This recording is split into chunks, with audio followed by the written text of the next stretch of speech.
1차 부등식에 대해서 공부를 해볼 건데요. 자, 우리 1차 부등식이 뭘까요?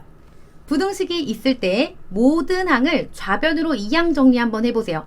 그렇게 했을 때 좌변이 1차식으로 이렇게 표현이 되면 우리는 1차 부등식이라고 얘기를 합니다. 자, 예를 한번 볼게요. 이렇게 1번처럼 얘가 이렇게 나와 있을 때 이 상태만 보고 이거 1차 부등식이요 하면 안 돼요. 자, 항상 이항 정리. 우변을 0으로 만들고 전부 다 좌변으로 보냈을 때 이렇게 만들어 놓고 좌변을 살펴보면 얘가 1차식이죠. 자, 이럴 때 1차 부등식이라고 얘기할 수 있는 거고, 2번 같은 경우는 얘는 그냥 이렇게 보면 1차 부등식 같잖아요. 근데 이항 정리하면 5x가 사라집니다. 그래서 좌변에 3만 남아있으니까 자, 얘는 1차식이 아니죠. 그래서 이런 경우에는 1차 부등식이라고 할 수 없는 거예요. 그리고 조심해야 될 거는 우리 이항하는 거는 1차 방정식에서 하던 대로 하면 돼요. 그런데 부등호 방향에는 영향을 주지 않습니다. 그래서 이항할 때는 부등호 방향이 바뀌지 않으니까 이것도 신경 써주면 좋겠습니다. 자, 그러면 1차 부등식은 어떻게 풀 수 있을까요? 1차 부등식을 풀어달라는 거는 해를 구해달라는 거죠. 자, 그거는 우리 1차 방정식의 해를 구할 때랑 비슷해요. 자, 항상 정리를 할 때 좌변에는 이제 x항만 남겨주고 우변에는 상수항만 이렇게 남겨서 이항 정리를 해주는 게 먼저입니다. 그래서 여기 1번에 이렇게 표시가 되어 있는 거고, 그렇게 된 다음에 마지막에는 좌변에 x만 남겨야 돼요. 그럼 x의 개수로 양변을 나누어 줄 건데, 자, 여기서 이제 방정식과 차이점이 있는 거예요. 1차 부등식은 x의 개수로 나눌 때 그 개수가 양수면 상관이 없지만 음수라면, 자, 우리가 양변을 똑같이 음수로 나눠주면 부등호 방향이 반대로 바뀌잖아요. 여기 이것만 조심하면 됩니다.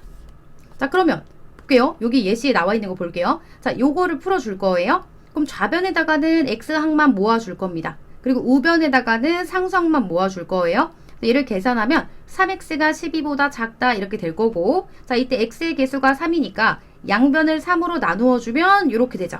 자, 이렇게 최종 해를 구해주면 됩니다. 그런데 여기서 만약에 x의 개수가 음수라면 부등호 방향을 반대로 바꿔줘야 되는 거. 자, 요거까지 추가해서 기억해주면 되겠습니다. 그 다음에는 부등식의 해를 수직선 위에 나타내는 것인데요. 자, 요거 굉장히 중요해요. 우리가 중학교 2학년 과정에서는 간단하게 요 정도만 보지만 고등학교 1학년이 되면요, 이것도 엄청 깊게 부등식에 대해서 공부를 한단 말이에요. 그때 이 수직선 실수하는 친구들이 정말 많습니다. 그래서 부등식의 해를 수직선 위에 나타내는 방법은요, 자, 요렇게 보세요.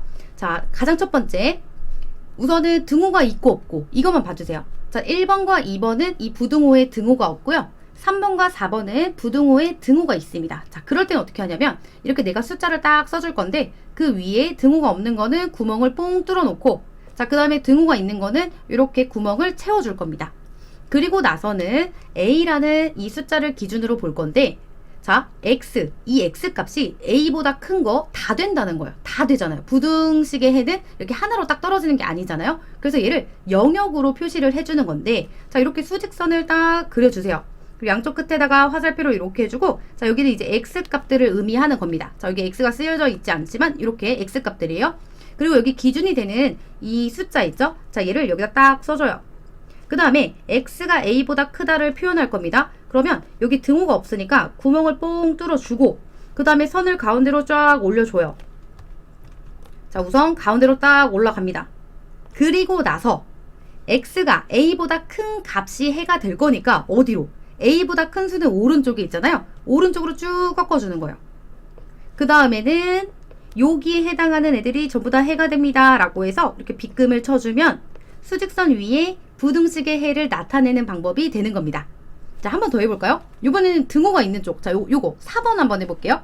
자, 여기서 마찬가지예요. x가 a보다 작거나 같다, 이걸 하고 싶어요. 그럼 양쪽 끝에다가 화살표 해주고, 자, 기준이 되는 숫자 써준 다음에, 그리고 여기에 등호가 있죠. 그러면 요번에는 채워서 이렇게 점 하나 찍어주세요. 그리고 나서 가운데로 올라갑니다. 자, 근데 이번에는 x가 a보다 작거나 같은 것들이 해가 될 거예요. 그럼 a보다 작아야 되니까 a보다 작은 수는 왼쪽에 있겠죠. 그래서 화살표를 왼쪽으로 쭉 해주고 끝에다가 이렇게 써주는 겁니다. 이렇게. 그래서 여기 포함되는 것들이 전부 다 해가 돼요, 이런 느낌이 있는 거죠. 그래서 부등식의 해를 수직선 위에 나타내는 것도 꼭 알고 있어야 됩니다. 자, 그리고 마지막으로 복잡한 1차 부등식의 풀이라고 하는데 이거는 우리가 이미 1차 방정식에서도 한번 본 적이 있어요. 제일 먼저 괄호가 등장을 하면 분배 법칙을 이용해서 괄호를 풀어주고 그리고 동료항끼리 정리를 해줘야겠죠? 자, 그 다음 두 번째, 만약에 개수가 소수로 등장을 한다면 양변에 10의 거듭 제곱을 곱해서 개수를 정수로 고친 다음에 계산을 하면 되는 거고요. 마지막에 3번은 개수가 분수로 나온다면 그때는 양변에 분모에 어떤 거? 최소 공배수를 곱해서 또 개수를 정수로 고쳐서 계산을 해주면 됩니다. 자, 그럼 문제는 어떤 식으로 나오는지 풀어보도록 하겠습니다.